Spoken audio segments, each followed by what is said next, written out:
Amados irmãos, a graça e a paz do Senhor esteja convosco neste momento que você escolheu para refletir um pouco sobre a palavra do Senhor e alimentar a sua alma. Quando nós nos colocamos em prontidão para ouvir do Senhor aquilo que Ele tem para nós, o louvor nos fala, a palavra nos enche, preenche a nossa alma. Eu espero que esse tempo de reflexão para a sua vida te alimente e faça o seu coração e a sua alma prosperar na presença do Senhor. Na palavra de Deus, lá em Jó, capítulo 14, verso 7, nos diz o seguinte: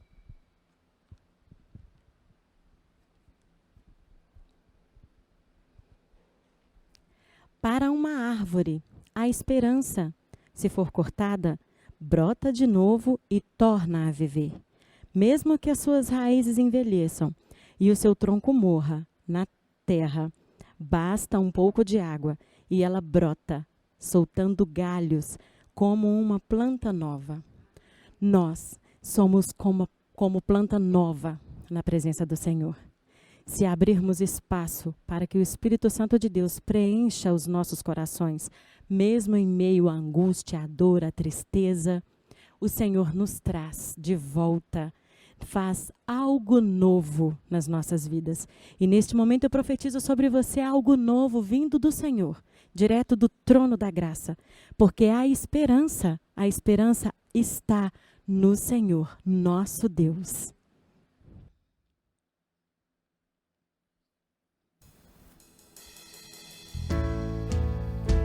Tenho esperança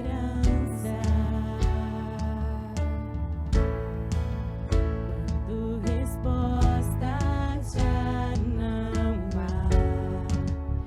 Estás comigo. Se a escuridão me cercar, Cristo, eu preciso de ti sempre,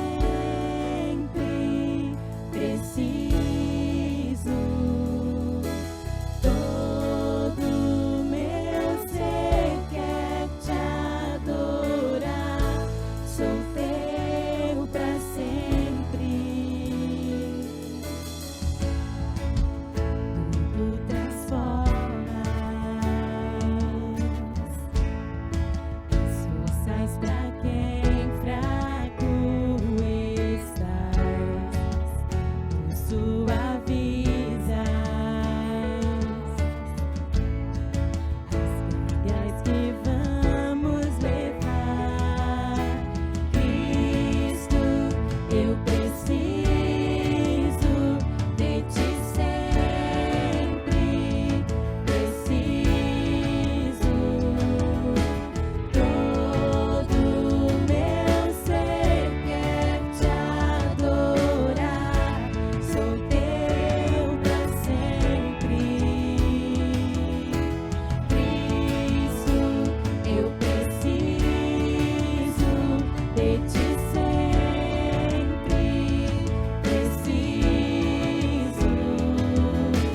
Todo meu ser quer te adorar, sou teu pra sempre.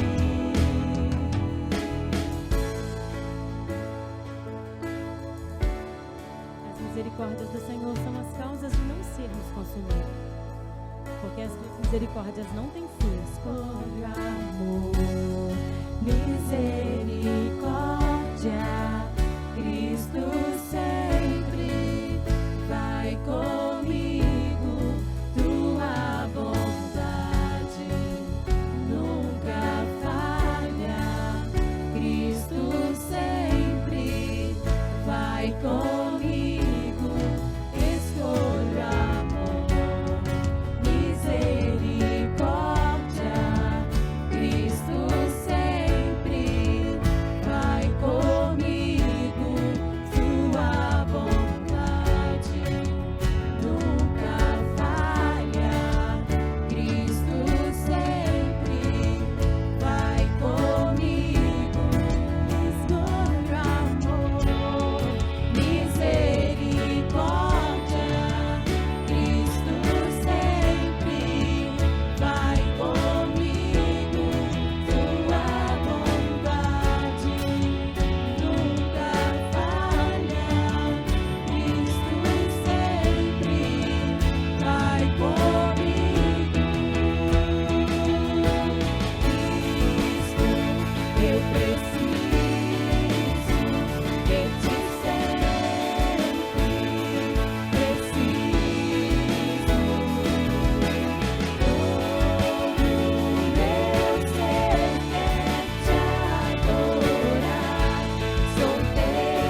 essa seja a escolha sua neste momento, neste dia, nesta hora de adversidade. Que você se alimente da esperança que nós podemos ter em Cristo. Porque quando nós tomamos essa decisão, Ele nos alimenta. Afinal, Jesus é melhor, sim, que ouro, que bens, que todas as coisas debaixo do céu, acima do céu. Ele é o nosso Deus soberano.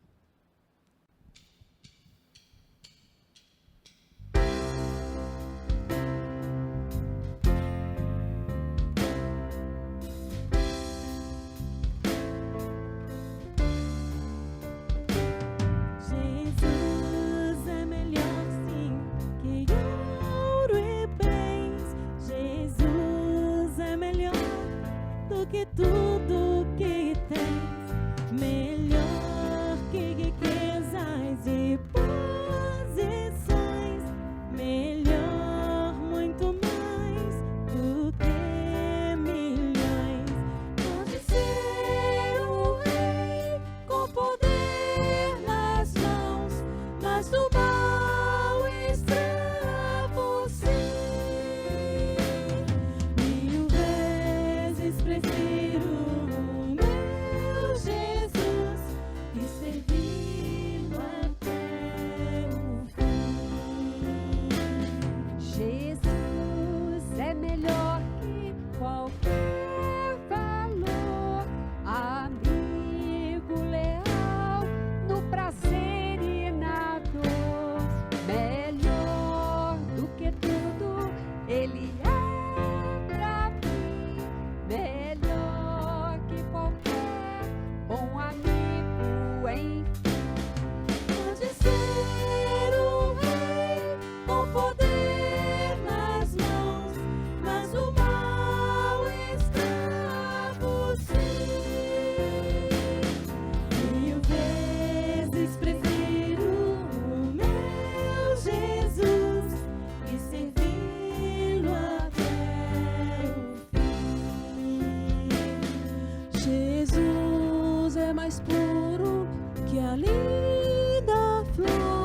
Jesus é melhor, Ele se satisfaz. Jesus é melhor, sim, Ele é amor, caminho, luz, verdade e paz.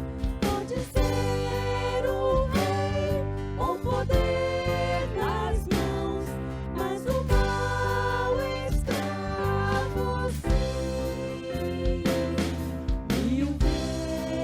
Prefiro o meu Jesus e servi-lo até o fim.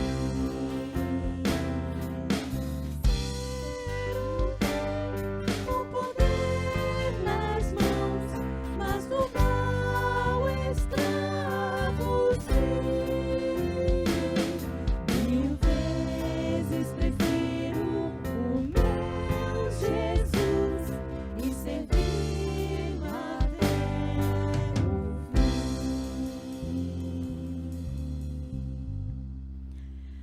A palavra do Senhor lá em Apocalipse 21, verso 5 nos diz o seguinte: Aquele que estava sentado no trono disse: Agora faço nova todas as coisas. E também me disse: Escreva isto, pois estas palavras são verdadeiras e merecem confiança. Que essas palavras alcancem o seu coração e que o Espírito Santo de Deus faça novas todas as coisas na sua casa, na sua mente, na sua alma, no seu espírito, porque Deus é poderoso para fazer infinitamente mais do que pedimos ou pensamos. Alcance dele a cura através da fé. Alcance dele o alento para a sua alma através da fé. Porque só ele pode alcançar o mais profundo do nosso ser.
eu preciso de ti.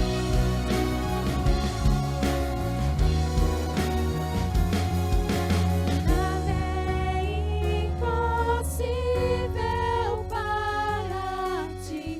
Nada é impossível. Nada é impossível para ti. Tens o meu mundo em tuas mãos. Nada é impossível para ti. Nada é impossível. Nada é impossível para ti. Tens o meu mundo em tuas mãos. Creio que tu és a cura. Creio que és tudo para mim.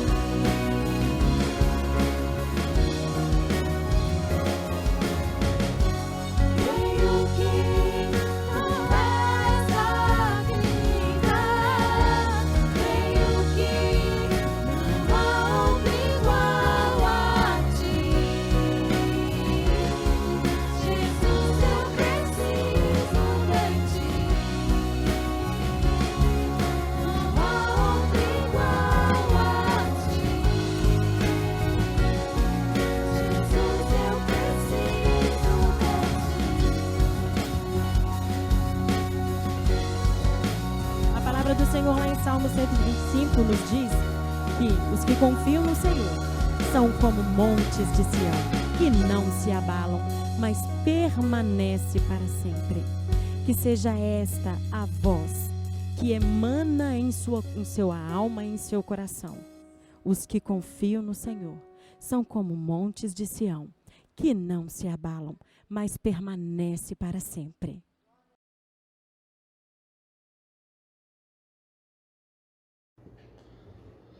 Meus queridos irmãos e irmãs, bom dia e que a paz do Senhor seja no coração de cada um. Eu conversei muito com nosso Pai Celestial a respeito do assunto que hoje eu estou trazendo para a gente conversar. E confesso que eu fui ousado, porque eu vou estar falando a respeito da graça dele, da graça de Deus. Eu tenho isso para mim uma coisa muito importante. Mas eu confio no Senhor, que é Ele quem me dirige. Eu não sei se da forma como eu vou iniciar esse assunto seja a melhor forma, mas essa avaliação vai ficar por conta do Espírito Santo de Deus, que é quem vai interpretar o meu espírito e levar o entendimento conforme Ele tem proposto para cada um de vocês. É claro que para eu propor uma forma, eu vou partir da minha formação, que é de engenheiro. Então eu vou estar propondo, vou estar iniciando esse assunto com uma equação que nós vamos resolver ao longo desse bate-papo. E a equação é: como eu resolvo o problema da condenação à morte espiritual da humanidade, tendo somente a graça de Deus como única solução possível. Isso é uma realidade. É a única solução possível. Então eu fico tranquilo. Até aí eu estou tranquilo. Muito bem. Vocês podem até estar falando assim, Zé Roberto, aí isso não é equação. Que equação mais fácil é essa? Que já vem, é um problema que já vem com a resposta pronta e só tem uma resposta para ele. Aí ficou fácil, né? Seria a mesma coisa que eu perguntar qual é a cor do cavalo branco de Napoleão, né? Vocês devem estar rindo aí, né? Mas é aí que mora o perigo, viu, meu irmão e minha irmã? Tá absolutamente correto, que a única resposta que soluciona o problema da humanidade é realmente a graça de Deus, não tem outra não. Né? E tem gente que às vezes não aceita, ou às vezes não gosta dessa solução, de que somente a graça de Deus é que vai resolver o problema da morte espiritual da humanidade, da qual nós fazemos parte. Entretanto, a pergunta que eu faço é a seguinte: você tem um entendimento da grandeza da graça de Deus? Você pode estar perguntando, mas por quê? O que tem a ver uma coisa com outra? Tem tudo a ver. Tem tudo a ver. Porque se eu não entender a grandeza da graça de Deus, eu corro um risco muito grande. Nós corremos o risco. Todos nós. Sabe o que é? Qual o risco? É de nós desvalorizarmos ou mesmo banalizarmos a graça de Deus. É isso que você deseja? Não acredito. Mas esse é o risco que nós corremos. Da mesma forma que a graça de Deus é a única solução para anular a condenação da humanidade, e quando falo da humanidade, eu falo de todos nós, a única forma de nos aprofundarmos no entendimento do que vem ser a graça de Deus é nos aprofundarmos no diagnóstico do problema. E aprofundar no diagnóstico do problema significa aprofundar no conhecimento e entendimento da origem da nossa natureza humana. É exatamente nesse ponto que começam a surgir as dificuldades, pois nem todos nós queremos esmiuçar o fundo da nossa alma, pois vamos dar de cara com a nossa origem pecaminosa. É quando eu analiso de forma superficial quem de fato eu sou, é que eu minimizo o problema e, como consequência, eu desvalorizo a solução. É por isso que eu quero bater nessa tecla, eu quero trazer esse assunto, para que a gente tenha bastante consciência do que vem realmente ser a graça de Deus. Eu vejo a graça de Deus, sabe, como um pacote completo que inclui aí o nosso chamado, a nossa predestinação, a nossa salvação, o nosso arrependimento, a morte e ressurreição de Cristo na cruz, a nossa santificação, tudo isso é a graça de Deus. E se nós não entendermos muito bem essa graça de Deus, não é que nós vamos perder a salvação, não. Pode ficar tranquilo. Você não perde a salvação por causa disso, não. Mas você vai produzir a 100 por 1? Você quer produzir a 100 por 1? Você vai entrar naquela, não, eu fico satisfeito só com 30 por 1, ou 40 por 1. É assim? Você não sabe, meu irmão, se você for nessa linha, você vai ser salvo, você continua sendo salvo. Mas você vai deixar de desfrutar a grandeza da graça de Deus. Você vai deixar de desfrutar aqui ainda, nesse mundo, o que Ele tem reservado, o que Deus tem reservado para nós na eternidade. Vamos lá? Aceita esse desafio? Então vamos orar. Senhor meu Deus e Pai, me entrego em Tuas mãos, Pai, dizendo que eu preciso e dependo do Senhor, Pai. Entrego em Tuas mãos o dirigir dessa palavra de hoje, Senhor. Toque no coração. O objetivo é aprofundar, Pai, cada vez mais o conhecimento sobre o Senhor, sobre Jesus, Pai. Fazer a gente perceber que nós só vamos perceber isso com a ajuda do Teu Santo Espírito, Pai. Da grandeza da herança que nós temos, Pai. Que no Senhor, e nos dê entendimento, nos dê sabedoria, para que a gente possa, Pai, produzir a 100 por 1, Pai. Eu não quero produzir menos que isso, não, Senhor. Eu quero produzir a 100 por 1. Em nome de Jesus, Pai. Eu oro. Muito bem. Nós vamos basear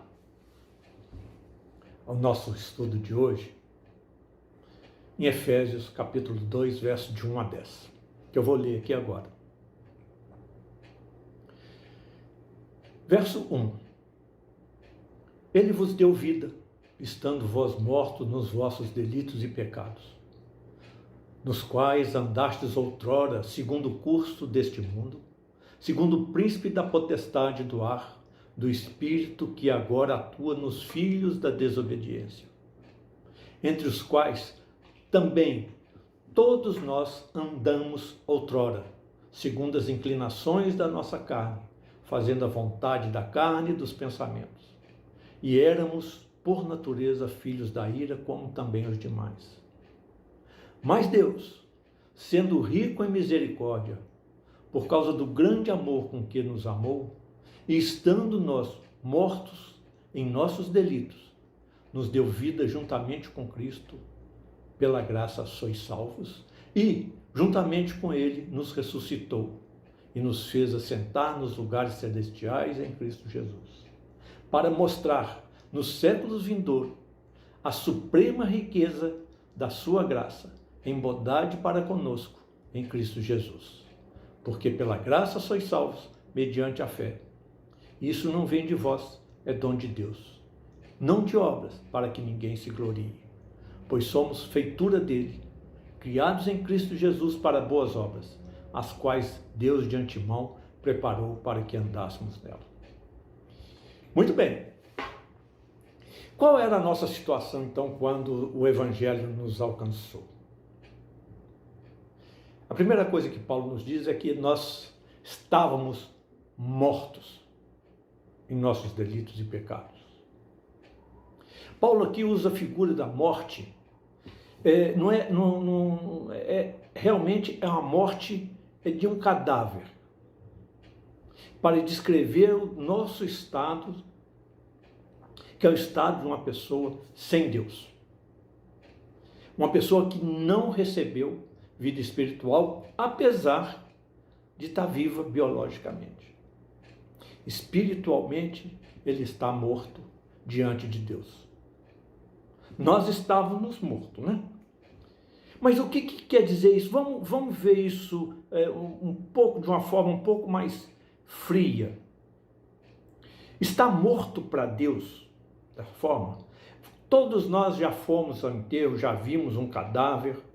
Você chega perto dele, a gente vê os parentes chorando em cima daquele corpo, tocando naquele corpo, falando com ele, mas aquele corpo, ele está morto. Ele não vê, ele não ouve, ele não sente. Está morto para Deus é a mesma coisa. Ele não ouve a Deus, ele não sente Deus, ele não vê Deus. Mesmo se Deus aparecesse diante dele, ele não ouviria nem sentiria. Não veria porque está morto. E a causa dessa nossa morte aqui são os nossos delitos e ofensas. Nossos pecados são a causa da nossa morte espiritual diante de Deus.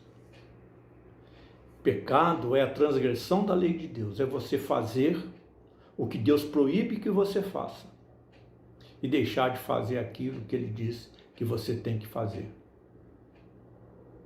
E como todos pecaram e carecem da glória de Deus, segue-se que todos estão mortos diante de Deus. Esse é o estado da humanidade diante de Deus. É nesse estado de morte Porque ele ouve o evangelho, mas não entende. Ele lê a palavra, mas não percebe. Então, é assim que nós estamos, mortos espiritualmente, separados de Deus. Depois ele fala que nós éramos escravos do mundo. Estávamos mortos em nossos delitos de pecado, nos quais andávamos outrora segundo o curso desse mundo.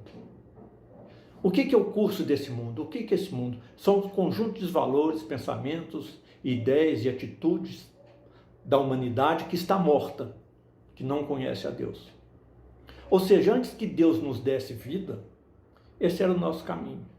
Nós caminhávamos junto com a multidão. Nós só não estávamos mortos espiritualmente, mas, além de mortos espiritualmente, nós éramos escravos da cultura, dos costumes, da maneira de ser da humanidade, muito embora as pessoas gostem de pensar que elas são livres. Mas não são, não.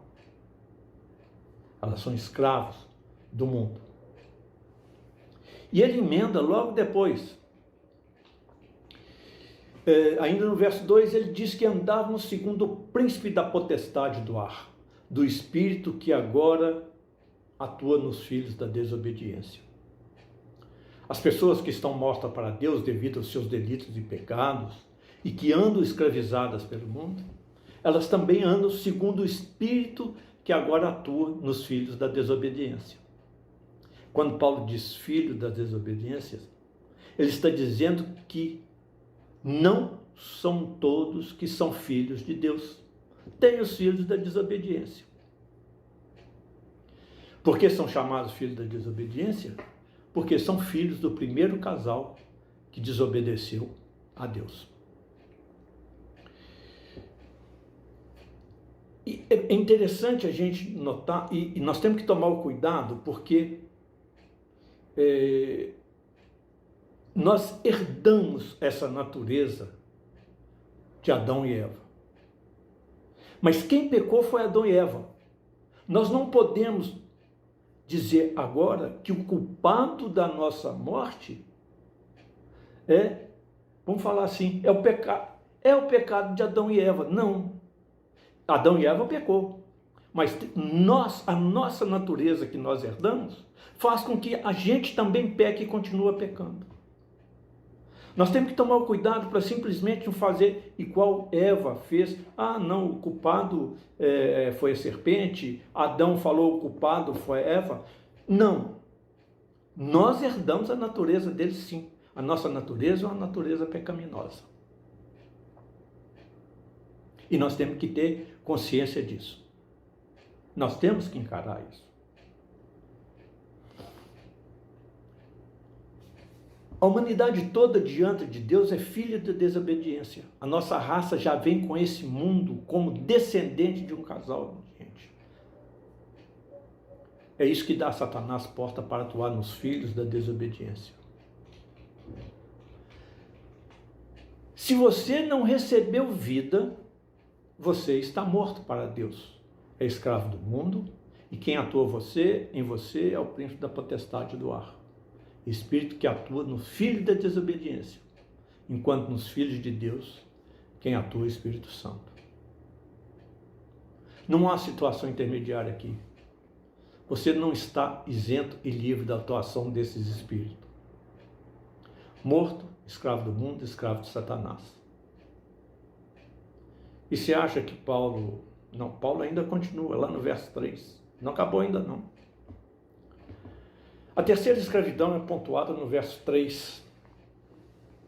Entre os quais também todos nós andamos outrora, segundo as inclinações da nossa carne, fazendo a vontade da carne e dos pensamentos, como sendo a nossa natureza pecaminosa. Antes que Deus nos alcançasse, nós vivíamos para satisfazer os desejos da carne, os pensamentos carnais, as inclinações da nossa natureza corrompida. Esse era o nosso status perante a Deus. Mortos espiritualmente, escravos do mundo, do diabo e da carne. E para fechar isso com chave de ouro, também ainda no verso 3, e éramos por natureza, filhos da ira, como também os demais. Se filhos da desobediência, então filhos da ira, porque toda desobediência será castigada por um Deus justo, que se ira diante do pecado da sua criatura. Por isso, nós já chegamos a esse mundo não só como filhos da desobediência, mas também debaixo da ira do Todo-Poderoso. Não há em você e em mim absolutamente nada que obrigue Deus a nos fazer o menor favor. Se Deus deixasse toda a humanidade para o inferno, Ele não estaria sendo nada mais que simplesmente justo. Está vendo, meus irmãos? Essa é a nossa natureza. Eu sei que é difícil e muitas vezes a gente fala assim, mas não é possível, eu não sou assim do jeito que está pintando. Principalmente quando a gente vai lá em Romanos 3, que lê a forma como ele descreve, a gente fala, não é possível, isso é errado, isso não é comigo. Pois é, meu irmão, é assim. E é o não entendimento, a não aceitação de que a nossa natureza carrega com ela tudo isso que Paulo acabou de fazer aqui, como escravos do mundo, escravos de Satanás, escravos da carne, mortos para o mundo, mortos para Deus, é a nossa natureza. Ainda bem que se você fazer uma, não concordo com isso, tá bom, beleza, muito bom. Mas quando você não concorda com isso, quer dizer que você aceitou a graça de Deus? Ou não? Mas nós vamos chegar lá. Né? Aí vem no verso 4 que ele já entra com duas palavrinhas. Mas Deus. Olha só, mas Deus, ou seja, apesar de todo essa situação, fala assim, mas Deus, ou seja, tem uma solução para tudo isso. Isso nos alegra. É contra essa situação tenebrosa e realista da humanidade é que Paulo coloca em relevo a graça de Deus. Porque agora você pode entender o Evangelho. Está entendendo, meu irmão e minha irmã? Se você não tiver consciência disso, que só a graça de Deus pode te tirar dessa, você não vai entender realmente o Evangelho. É somente quando você tem essa perspectiva real da natureza humana, da sua natureza, que você pode entender o Evangelho. É só dessa forma que você pode olhar para a cruz e falar assim, meu Deus, graças te dou, meu Pai, pela tua misericórdia, pela tua graça. Põe em mente isso. Morto não se ressuscita. Ele não ressuscita por ele mesmo. Preste atenção nas palavras ditas por Paulo no verso 4, mas Deus. Essa expressão introduz na história humana a intervenção divina. Esta é a situação, mas Deus fez alguma coisa. Deus não nos deixou na situação em que nós encontrávamos. Éramos mortos, escravos do mundo, do diabo, da carne, filho da desobediência, filho da ira. Filhos da ira. Mas apesar disso, Deus fez alguma coisa. E que foi que Deus fez? Deus, sendo rico em misericórdia, por causa do grande amor com que nos amou, apesar de sermos o que somos, e estando nós mortos em nossos delitos, Ele nos deu vida juntamente com Cristo. Esta é a graça de Deus. Ele veio ao nosso encontro quando nós não merecíamos nada, a não ser a justa condenação, e graciosamente nos deu vida, a mortos como você e como eu. Paulo diz aqui no verso 4 que ele fez isso porque ele é rico em misericórdia. Ele não é somente um Deus santo e justo, que se ira contra o pecado, e não somente um Deus misericordioso, mas rico em misericórdia. Misericórdia de Deus é quando Ele nos trata conforme merecemos. Ele não nos trata conforme merecemos, mas segundo o seu muito amor com que nos amou. Esse amor é um amor especial de Deus para com o povo que Ele escolheu elegeu, predestinou e ele decidiu salvar. Então, é por causa do muito amor que ele nos amou, Paulo repete no verso 5, estando nós mortos em nossos delitos, ele nos deu vida. Esse ato de nos dar vida foi independente de nós. Este ato de nos dar vida foi independente de nós. Ele soberanamente veio em nossa vida pela pregação, pela palavra de alguém, pela leitura da Bíblia. E Deus, através do seu Espírito Santo, veio e nos deu vida. Ele acordou, ele tocou em você, ele te acordou. E a partir daí sim, você creu, se arrependeu e disse, é isso que eu quero, Senhor. Eu quero seguir esse Deus. Mas foi preciso que ele tocasse em você. Foi preciso que ele te desse vida. E aí sim, nós realmente começamos a viver a vida que Deus tem proposta para a gente. Repare aqui no verso João 6,37. Todo aquele que o Pai me dá, esse virá a mim. E o que vem a mim, de modo nenhum lançarei fora. Pare e reflitam sobre essa primeira coisa aqui. Todo aquele que o Pai me dá.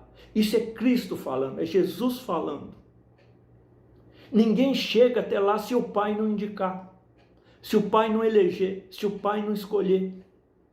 É independente de você, é independente de mim. Você pode até querer estar perguntando aí, eu gostaria de saber por que eu fui escolhido. Esquece, meu irmão, esquece. Simplesmente dá glória a Deus, dá graças a Deus que Ele escolheu você. Eu dou graças a Deus porque Ele me escolheu. Porque se dependesse de mim, eu estaria morto ainda. Foi um ato soberano de Deus. Você só se converteu depois que Deus lhe deu vida, não antes. Você só creu porque antes Deus lhe deu vida, porque senão você não poderia crer. Deus primeiro vem e ressuscita o pecador. E o pecador se arrepende e volta para Deus. Isso é um ato soberano, gracioso, misericordioso. Não é baseado em mérito, porque não existe mérito. É graça. Ele nos deu vida quando nós estávamos mortos. Mortos não se ressuscitam. O poder da ressurreição vem de fora. E a nossa salvação não está dentro de nós, mas fora de nós. Meus queridos, reparem bem o seguinte. O mesmo poder de Deus que ressuscitou Cristo da morte é o mesmo poder de Deus que tocou em mim, tocou em você, que nos faz viver, ter vida, uma vida nova, uma vida em Cristo Jesus. Nós somos agora ressurretos espiritualmente. Não somos mais escravos do mundo, de Satanás, da carne, porque da mesma forma que Cristo na ressurreição venceu a morte, venceu o inferno, venceu Satanás, venceu o mundo, também Deus graciosamente, quando nos dá vida, nos ressuscita e nos liberta do mundo, da carne e de Satanás. E nos fez assentar em lugares celestiais em Cristo Jesus. Deus nos tomou mortos e escravos e nos fez assentar à direita de Cristo, em Cristo Jesus. Nós éramos filhos da ira, da desobediência, e agora somos filhos de Deus. Deus reverte completamente aquela situação que Paulo descreve nos versos 1, 2 e 3. É isso que o Evangelho faz. É isso que é a boa notícia do Evangelho de Cristo Jesus. Por isso que o Evangelho é a resposta para o problema do homem. E não a outra, porque todas as outras respostas passam do pressuposto que o homem contribui ou pode fazer alguma coisa para a sua salvação. É somente quando você tem um diagnóstico do problema é que você pode entender a solução. Está ficando claro do que vem ser a graça de Deus? E ela só, vamos falar assim, ela só ela só aparece para nós de uma forma clara e grandiosa quando nós sabemos realmente quem nós somos e o poder de Deus em nos dar vida. Então já vimos, primeiro, a descrição que Paulo faz da raça humana, segundo, a misericórdia de Deus, mais Deus, que sinaliza a reversão da situação do homem, e Paulo diz a razão pela qual Deus fez isso no verso 7. Isso aqui é para a gente parar e ficar pensando, só de tempo nisso aqui. Para mostrar nos séculos vindouros a suprema riqueza da sua graça em bondade para conosco em Cristo Jesus. Para um pouquinho agora, meu irmão. Viaja comigo. Por que Deus está nos tratando dessa forma, está nos preparando dessa forma? Veja bem, Ele quer nos mostrar nos séculos vindouros, ou seja, por toda a eternidade, a suprema riqueza da sua graça em bondade para conosco. Nós vamos ser apresentados por toda a eternidade como resultado da bondade dele, da graça dele. Isso é que nos espera. Né? Isso é muito importante. Esse é o motivo pelo qual Deus salva pecadores, como nós. Não é porque Ele viu em nós alguma coisa, é porque Deus estava querendo mostrar nos séculos vindouros, eternidade afora, o quanto Ele é gracioso. Porque Deus faz todas as coisas para a sua própria glória. E a razão pela qual Ele salva pecadores, não é porque pecadores merecem, mas Ele faz isso para mostrar como Ele é bom, como Ele é gracioso, como Ele é misericordioso, para que nós o adoremos eternamente. Ele fez isso para mostrar no século vindouro a suprema riqueza da sua graça em bondade para conosco em Cristo Jesus. Se o seu coração, meu irmão, não se enche de gratidão a Deus pela sua salvação, pelo perdão dos pecados, pelo Evangelho, alguma coisa está errada. Pois esse é o resultado de quem foi alcançado pela graça. Gratidão. Simplesmente gratidão. Muito bem, meus irmãos. Eu teria ainda mais aí 40, mais 20 a 30 minutos para a gente continuar. Eu peço desculpa a vocês, peço perdão, porque os próximos seriam as conclusões que Paulo chega disso aí, que está no verso 8, 9 e 10. Mas eu vou parar por aqui e vou deixar para a gente continuar isso numa próxima oportunidade, que vale a pena. Mas apenas falando algumas coisas que chamam a atenção daqui. A fé é a mão que se estende para receber graciosamente a salvação que nos é dada por Deus. A fé. A fé é a reação do pecador que foi vivificado. Depois, Deus não divide a glória dele com ninguém, e ele não vai dividir com você. A salvação é pela graça, para que ninguém se glorie, para que não haja ninguém dizendo que mereceu ou que é melhor do que os outros. Já pensou em chegar lá no céu, nós nos encontramos lá, todo mundo junto, e eu chegar lá e para vocês falar assim, gente, eu estou aqui porque eu fiz por merecer, tá bom? Não dá, não dá. Né?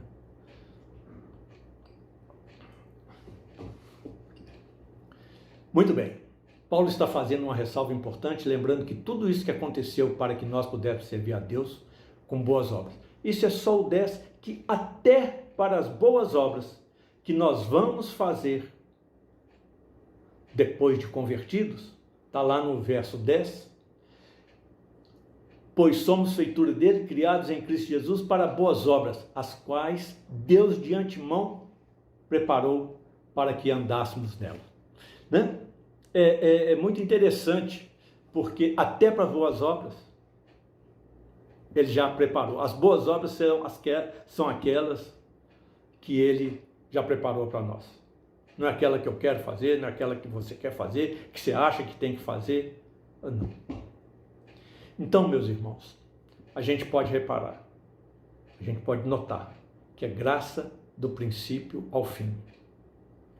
Entendimento do que vem a graça, ser a graça de Deus em sua profundidade. Nos afasta do risco de desvalorizar essa graça. Desvalorizar a morte de Cristo na cruz. Desvalorizar tudo isso que Deus tem feito. Então, tempos difíceis virão. Podem estar certos disso. Nós somente venceremos se nos apegarmos à graça de Deus, usarmos a armadura de Deus.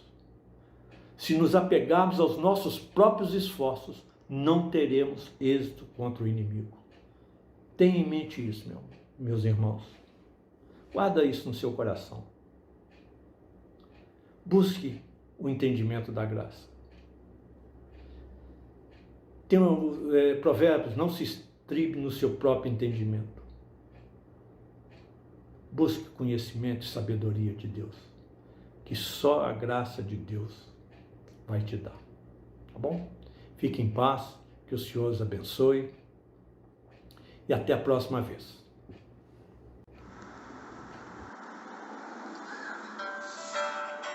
Senhor te abençoe e te guarde, em nome